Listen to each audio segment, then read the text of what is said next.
Hello friends, माझं YouTube channel Sony ट्युटोरियलवर तुमचं मनपूर्वक स्वागत आहे.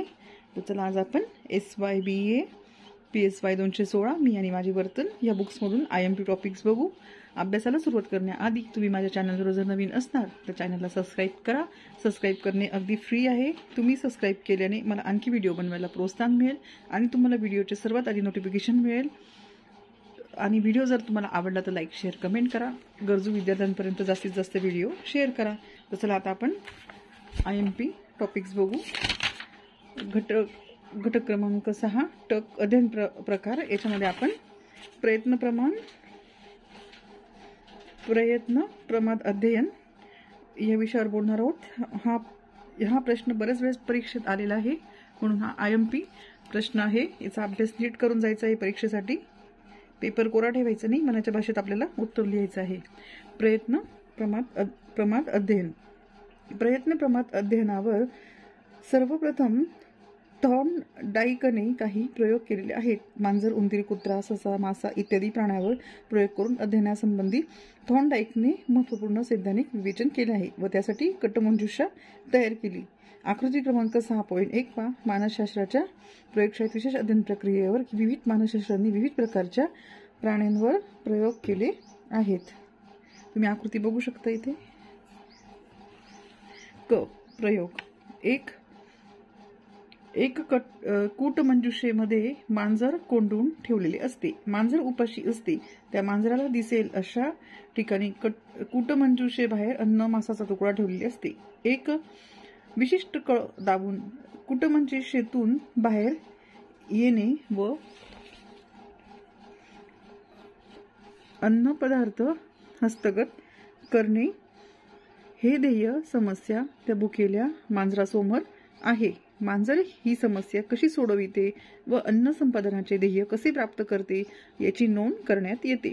अन्न हस्तगत करण्यासाठी ते मांजर अनेक व विविध प्रकारच्या हालचाली करीत असते.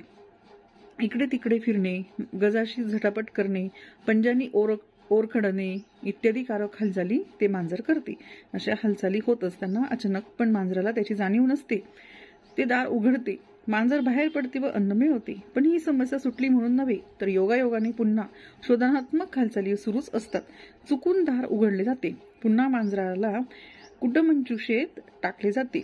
असा प्रयोग अनेक वेळा केल्यावर अनावश्यक हालचाली कमीत कमी होत जातात.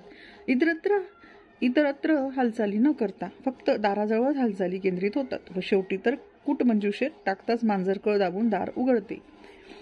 सर्व अन्य अनावश्यक क्रिया व हालचाली टाळल्या जातात. या ठिकाणी कूटमंजुषेतून बाहेर पडण्याचे कौशल्य मांजराने आत्मसात केले.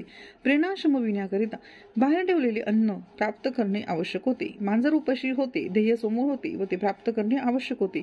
मांजर उपाशी नसते, अन्नपदार्थ ठेवला नसता तर हे मांजराचे अध्ययन घडले नसते. वरील प्रयोगाच्या निरीक्षणातून असे दिसून येते की वाढत्या प्रयत्नसंख्येनुसार मांजराच्या अनावश्यक हालचाली कृती कमी होऊ लागल्या व यदृच्छेने काही वेळा मांजराला दार उघडण्यास कमी वेळ लागला तर कधी जास्त. अनेक प्रयत्नानंतर समस्येचे स्वरूप कळले व सरळ दोरी ओढून किंवा कळ दाबून दार उघडणे ही क्रिया मांजर शिकले. कूटमंजुषेतील मांजराच्या हालचाली दाराजवळ केंद्रित झाल्या, म्हणजे विशिष्ट जागी झाल्या. याला स्थान अध्ययन असे म्हटले जाते.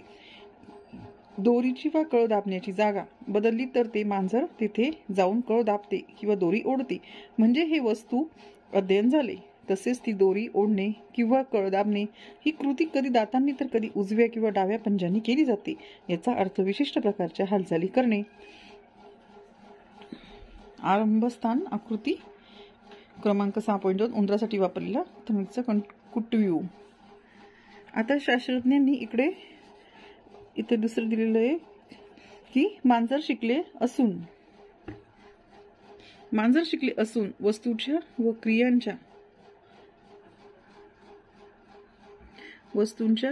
व क्रियांच्या युक्ततेचे, सफलतेचे व अनुपयुक्ततेचे, असफलतेचे गुणधर्मही त्यांच्या लक्षात येऊ लागतात व त्याचे रूपांतर शिकण्यात होते. कुटव्यूहाचा वापर करून प्रयोग केले आहेत. थॉर्नडाईकने तयार केलेला कुटव्यूह आकृती 6.2 मध्ये दिला आहे. कुटव्यूहातील अचूक मार्ग शोधणे हे उंदराचे ध्येय कार्य असते. प्रयोगापूर्वी 12 ते 24 तास उंदरांना उपाशी ठेवण्यात येते. व्यूहाच्या दुसऱ्या टोकाशी अन्न असते. ते उंदराला प्रारंभ बिंदूपासून दिसत असते. व्यूहात एकच मार्ग बिनचूक असतो व बाकीचे मार्ग मध्येच बंद होणारे अधमार्ग असतात. या अधमार्गात उंदीर शिरल्यास परत फिरतो व पुन्हा पुढे जाण्याचा प्रयत्न करतो.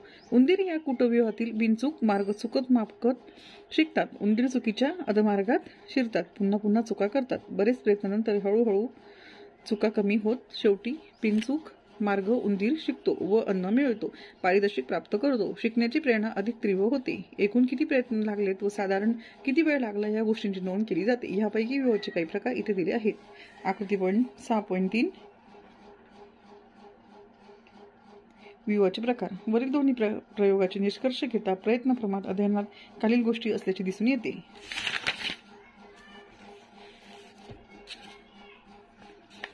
ख. प्रयत्न प्रमाण अध्ययनाची वैशिष्ट्ये. आपण इथं प्रयत्न प्रमाण अध्ययनचं टॉपिक वाचलाय, तो इथं उत्तर इथं संपत आहे. आता तिचे वैशिष्ट्य आपण पुढच्या टॉपिक्समध्ये पुढच्या व्हिडिओमध्ये पुढचे टॉपिक्स बघू. चला आता आपण इथं थांबूया.